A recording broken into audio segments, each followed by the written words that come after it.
সন্তানদের কথা ভেবে অভিনয় ছেড়ে দেওয়ার সিদ্ধান্ত নিয়েছেন ঢাকাই সিনেমার চিত্রনায়িকা আফিয়া নুসরাত বর্ষা। সম্প্রতি এক সংবাদ সম্মেলনে অভিনয় ছাড়ার ঘোষণা দেন তিনি। যে ৩-৪টা আছে এই ৩-৪টার পরেই আর করতে চাই না।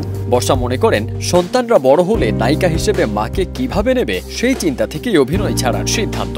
নায়িকার এমন বক্তব্যে শোবিজ আঙ্গনে শুরু হয়েছে নানা আলোচনা সমালোচনা। ঢালিপাড়ার অন্যান্য অভিনেত্রীর মতো পরিমণিও বর্ষার এই মন্তব্যকে সহজভাবে নিচ্ছেন না, করেছেন বক্তব্যের কড়া সমালোচনা।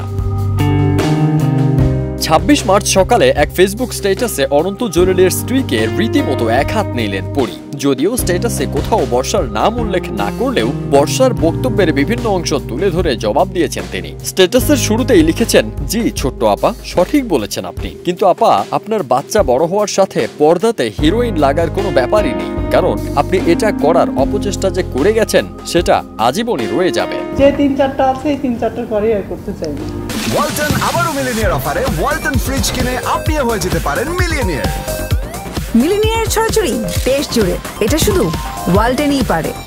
বর্ষা জানিয়েছেন হাতে থাকা ৩টি সিনেমার কাজ শেষ করেই অভিনয়কে বিদায় জানাবেন তিনি। সেই প্রসঙ্গ টেনে পরিমণি লেখেন, আপনি এতই বাস্তববাদী যে আপনার হাতে আটকানো সিনেমাগুলো শেষ হলেই ইন্ডাস্ট্রি ছাড়তে চাইছেন। যদি সত্যি এমন সিদ্ধান্ত নিয়ে থাকেন তাহলে এখনই ছেড়ে দিন, নয়তো আজীবন বহন করুন। একের পর এক প্রশ্ন ছুঁড়ে বর্ষাকে কটাক্ষ করে পরি লেখেন, আপনার বাচ্চাদের যদি আপনাকে দেখতে নাই ভালো লাগে, যে মা নায়িকা হলে তার মাকে গ্রহণ করতে পারবে না লজ্জায়, তাহলে অন্তত এইটুকু গ্যারান্টি দেন যে তারা ভুলতে পারবে কোনোদিন আপনি একজন নায়িকা ছিলেন। আমার কাছে মনে হয় যেমন বড় ছেলেটা আলহামদুলিল্লাহ 10 বছর হলো, ছোটটা 7 বছর হলো, তার 2-4 বছর পরেই তো 14-15 বছর হয়ে যাবে বড়টা। তো এটা আসলে দেখতে ভালো লাগবে না যে আমার মা মিডিয়াতে কাজ করছে বা এটা সেটা।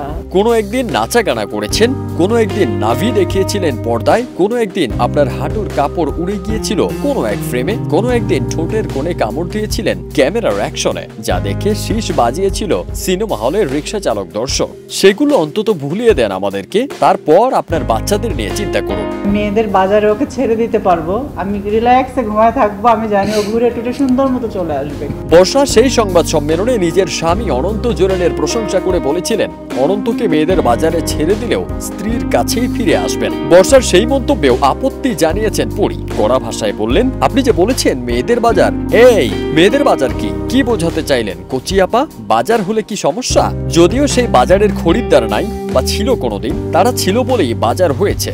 মেয়েদেরকে বাজাইরা কে বা কারা বানিয়েছে আপনার জানতে মন চায় নাই কখনো কোনোদিন? ফারদিন সানি, দেশ রূপান্তর।